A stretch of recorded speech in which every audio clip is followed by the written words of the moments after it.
Hello everyone, इस question के बारे में बात करते हैं। ये क्वेश्चन कह रहा है which of the following method of preparation of amine will not give same number of carbon atom in the chain of amine as in the reactant। ठीक है, ये कह रहा है कि मान लो तुम्हारे पास कोई सबस्ट्रेट है, तुमने उसे रिएक्ट कराया और तुमने अमीन बनाई। ठीक है, तो कौन सा ऐसा पार्ट, मतलब चार रिएक्शन दे रही, कौन सा ऐसा वे है जिसमें कि मुझे same number of carbon atom की चेन नहीं मिलेगी, या मतलब कम हो जाएगी या बढ़ जाएगी, कुछ भी हो सकता है, बट सेम नहीं मिलेगी। तो चलो एक एक पॉइंट चेक करते हैं, एक एक रिएक्शन चेक करके देखते हैं कि किस कौन सी रिएक्शन में क्या क्या पार्ट हो रहा है।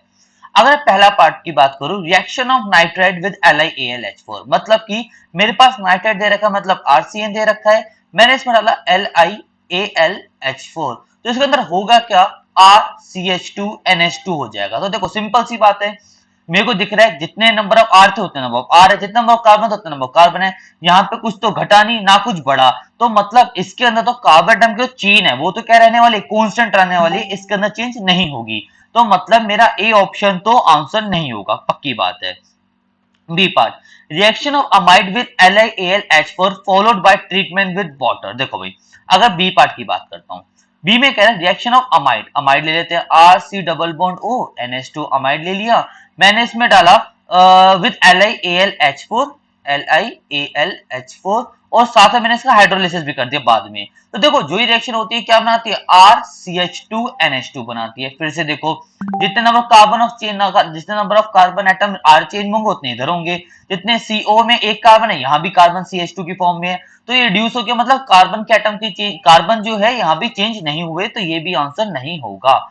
बात करता सी पार्ट की, सी पार्ट क्या कह रहा है, हीटिंग एल्काइल हैलाइड, ठीक है, RX with potassium salt of phthalimide followed by hydrolysis. ठीक है, तो मतलब ये देखो इन शॉर्ट क्या जाता है, गैब्रियल थैलामाइड रिएक्शन है ये, तुम्हें याद होगा गैब्रियल थैलामाइड में क्या करते हैं हम लोग, पहले थैलामाइड लेते हैं, ठीक है, डबल बॉन्ड O, यहाँ पे डबल बॉन्ड O, यहाँ पे लेते हैं NH।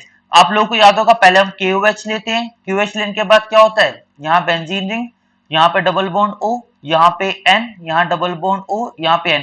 बेस क्या करता है, इस जो खींच लेता है तो N पे क्या आता है, नेगेटिव चार्ज आता है। फिर हम क्या डालते हैं इसके अंदर, एल्काइल हैलाइड, ये N यहाँ पे आके क्या बनता है, R निकाल देता है। तो यहाँ पे क्या होता है, ये डबल बॉन्ड N, यहाँ सॉरी डबल बॉन्ड O, फिर यहाँ पे N के साथ R जुड़ता है, यहाँ डबल बॉन्ड और यहाँ पे ये जुड़ जाता है। ये तो बात याद होगी आपको। फिर हम लोग क्या करते हैं, यहाँ पे हम लोग हाइड्रोलिसिस करते हैं, H2H+ डालते हैं, तो क्या होता है, यहाँ पे ये वाले बॉन्ड ब्रेक हो जाते हैं, जिसकी से क्या होता है, यहाँ पे बेंजीन रिंग, यहाँ C double bond O O negative, यहाँ पे C double bond O O negative, और साथ में क्या बनता है आप लोगों का, यहाँ बनता है RNH2। देखो भाई यहाँ भी जो था, मैंने जो RX लिया था, RX का मेरा RNH2 आ गया, तो देखो सिंपल है, अमीन जब बना, जितने नंबर ऑफ कार्बन इस R चेन में होंगे उतने नंबर ऑफ कार्बन इस R में भी है, तो यहाँ भी कोई फर्क नहीं आया। तो मतलब कुल मिला के हमारा आंसर डी हो गया, तो हमें पता लग गया। चेक करते हैं कि एक्चुअली डी होगा या नहीं होगा। चलो डी पार्ट में कह रहा है वो देखते हैं। डी पार्ट में कह रहा है ट्रीटमेंट ऑफ अमाइड, ठीक है, मेरे पास एक अमाइड है जो कि है RC double bond O NH2 amide है, मैंने इसे किया with bromine in aqueous solution sodium hydroxide, मतलब Br2 डाला है, और इसमें डाला है NaOH, ये डाला है मैंने इसके अंदर।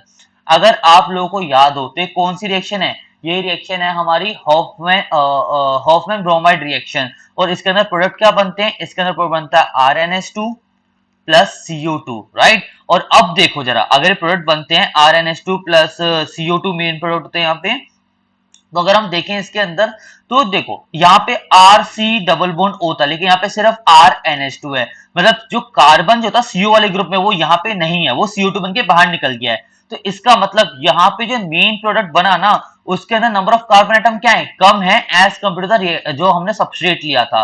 तो जिसकी वजह से हमारा आंसर नंबर डी क्या होगा, बिल्कुल करेक्ट होगा। और यही तो हमें पता था कि ऑप्शन में जब ए बी सी नहीं है तो ऑब्वियसली डी होगा, बट डी वो कैसे होगा, वो इस वजह से होगा। और आपको नाम पता है इसका डी वाले पार्ट का क्या होता है, हॉफमैन ब्रोमाइड रिएक्शन, राइट।